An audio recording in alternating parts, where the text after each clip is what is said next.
New at 5, a local woman is featured in a new national ad campaign about discrimination against the LGBT community. The campaign's called Beyond I Do, and it's meant to counter a common misconception that LGBT Americans receive full equality when they receive the right to marry.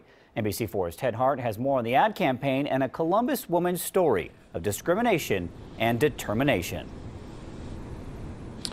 Yeah, Jimmy Beal is a married lesbian who works for the Columbus City School District, a district that celebrates diversity.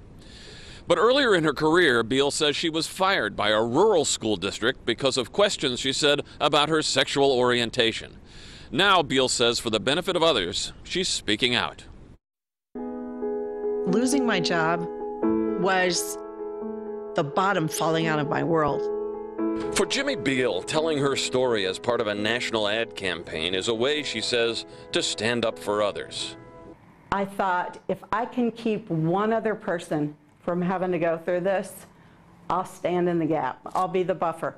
We first met Beal and her partner Mindy Ross 3 years ago when they were first in line at probate court after the Supreme Court ruled that gay couples have a constitutional right to marry.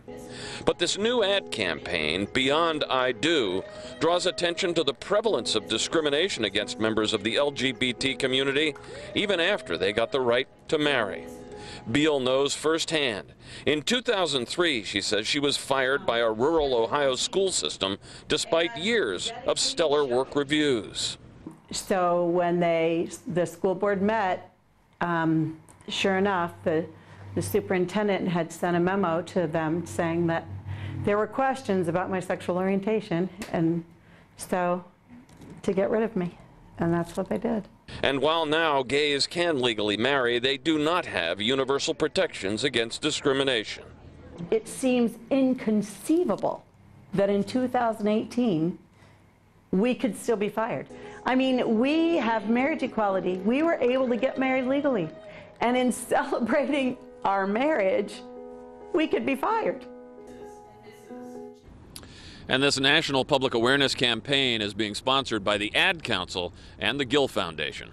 Local for you in Columbus, Ted Hart, NBC4.